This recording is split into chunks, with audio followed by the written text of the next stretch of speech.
Hello food lovers, welcome to our channel. నేను మీ Rani Eramsetti. Friends, ఈరోజు రెసిపీ వచ్చేసి ఈవినింగ్ స్నాక్స్ రెసిపీ అండి. Tea time snacks recipe. చిన్నపిల్లలు పెద్దవారు అందరూ కూడా ఎంజాయ్ చేస్తూ తినే రెసిపీ.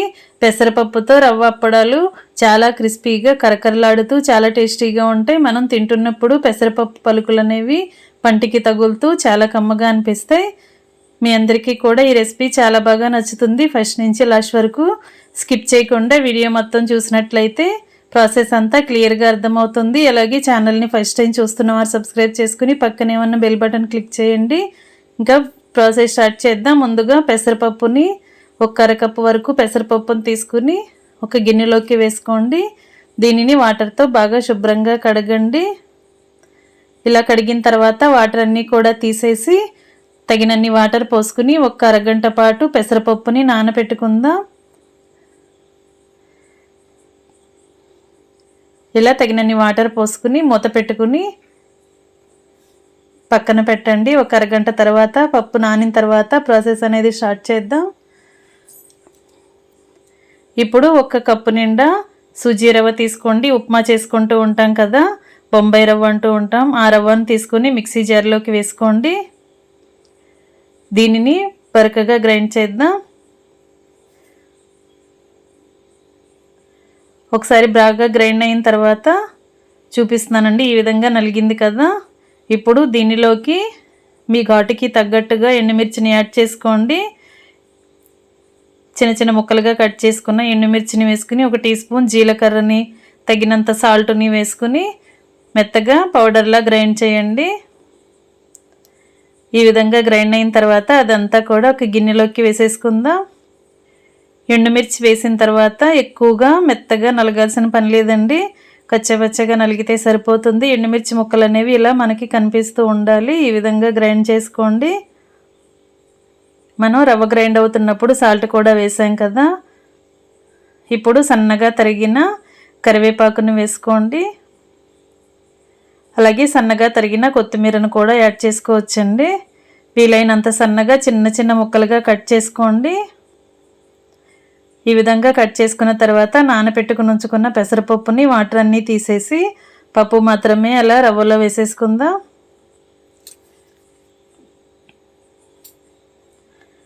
ఇవన్నీ కూడా బాగా కలపండి. కొంచెం కొంచెంగా వాటర్ పోసుకుంటూ పిండిని చపాతీ ముద్ద కన్నా కొంచెం సాఫ్ట్గానే కలపండి.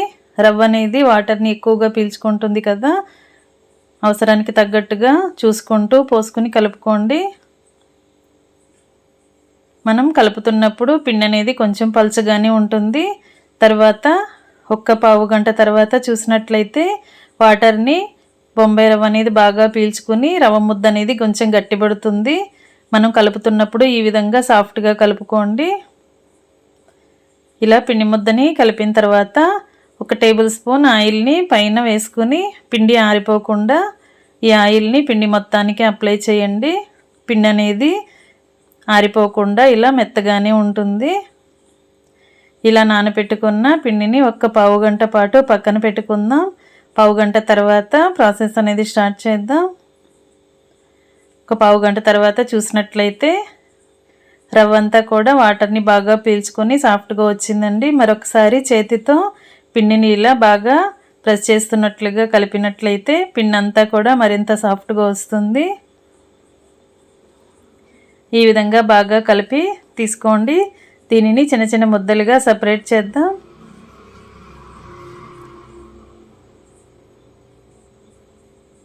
ఈ విధంగా సపరేట్ చేసుకున్నాం కదా. ఇప్పుడు పూరీ పీటకి మైదా పిండి కానీ గోధుమ పిండి కానీ కొంచెం చల్లుకుని మనం చేసి పెట్టుకున్న పిండి ముద్దని చపాతీలాగా ఒత్తుకుందాం.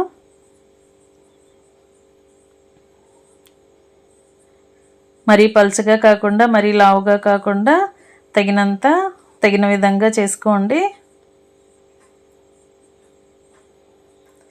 మరీ మందంగా చేసామంటే డీప్ ఫ్రై చేస్తున్నప్పుడు లోపల వరకు కూడా ఫ్రై అవ్వకుండా మెత్తగా అనిపిస్తాయండి. వీలైనంత పలుచగా చేసుకోండి. ఇప్పుడు ఏదైనా గ్లాస్ కానీ బౌల్ కానీ అంచు రౌండ్గా ఉన్న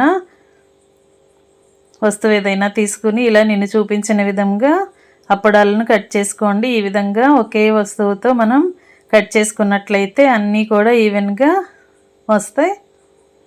ఈ విధంగా కట్ చేసి మిగిలిన పిండిని తీసేయండి.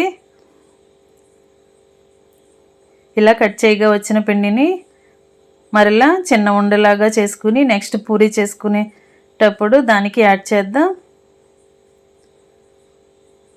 కరివేపాకులు అనేవి సన్నగా కట్ చేసుకుంటే మనం ఇలా అప్పడాలను కట్ చేసుకుంటున్నప్పుడు త్వరగా ఓపెన్ అయిపోతాయండి.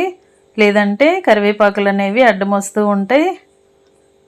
అప్పడం అనేది సరిగ్గా కట్ అవ్వకుండా కరివేపాకులు కానీ కొత్తిమీరలు కానీ అడ్డం వస్తూ ఉంటాయి. అందుకే వీలైనంత సన్నగా చిన్న ముక్కలుగా కట్ చేసుకున్నట్లయితే మనం ఇలా అప్పడాలను కట్ చేసుకోవటం ఈజీ అవుతుంది.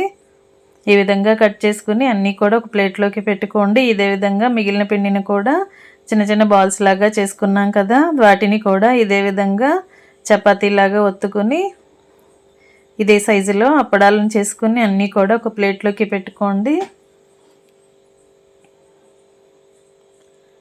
ఈ విధంగా అన్నీ కూడా పల్చగా ఒకేలాగా వచ్చాయి కదా, మీరు కూడా ఈ విధంగా చేసుకోండి. ఇప్పుడు డీప్ ఫ్రైకి సరిపడా ఆయిల్ పెట్టుకుని స్టవ్ ఆన్ చేసుకోండి. కళాయిని స్టవ్ మీద పెట్టి ఆయిల్ కాగించండి. మీడియం ఫ్లేమ్లో ఆయిల్ కాగుతున్నప్పుడు ఇలా చెక్కల్ని ఆయిల్లో వేసుకోండి. ఆయిల్ కూడా ఎక్కువగా పీల్చుకోదండి, రవ్వతో చేసాం కదా. ఇలా ఒకవైపున బాగా ఫ్రై అయిన తర్వాత వెనక వైపు కూడా ఫ్రై చేసుకుని రెండు వైపులా ఈవెన్గా ఫ్రై చేసుకోండి.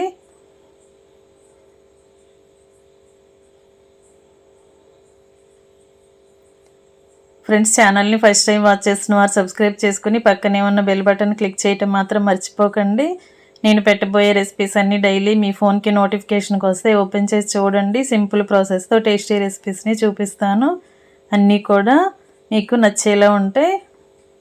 ఈ విధంగా క్రిస్పీగా ఫ్రై అయిన తర్వాత ఆయిల్ నుండి తీసేసి వేరొక ప్లేట్లో వేసుకోండి. ఇదే విధంగా మిగిలిన వాటిని కూడా ఇది ఆయిల్లోకి వేసుకుని బ్యాచెస్ వైజ్గా వేసుకుని డీప్ ఫ్రై చేసుకోండి. తక్కువ ఆయిల్తో కూడా వీటిని డీప్ ఫ్రై చేసేసుకోవచ్చండి. చాలా ఈజీగా సింపుల్గా మనం వీటిని కుక్ చేసి పిల్లలకి సర్వ్ చేయొచ్చు. అన్నీ కూడా మన ఇంట్లో ఉన్న ఇంగ్రీడియంట్స్తోనే పిండి కలిపి చూపించాను కదా. తింటున్నప్పుడు మనకి పెసరపప్పు పలుకులు అనేవి కానీ, ఎండుమిర్చి కారం కానీ, కరివేపాకు ఫ్లేవర్ కానీ, జీలకర్ర కానీ బాగా తెలుస్తూ చాలా టేస్టీగా అనిపిస్తాయి. ఈ విధంగా ఆయిల్ నుండి అన్నీ తీసేసుకున్న తర్వాత స్టవ్ ఆఫ్ చేసుకుని వేడివేడి అప్పడాలను సర్వింగ్ ప్లేట్లోకి తీసుకుని పిల్లలకి ఫ్యామిలీకి సర్వ్ చేసుకోవటమే. రవ్వ పెసరపప్పు అప్పడాలు రెడీ అయిపోయాయి. మరొక రెసిపీతో మళ్ళీ కలుద్దాం. Thanks for watching. నేను మీ రాణి ఎర్రంశెట్టి.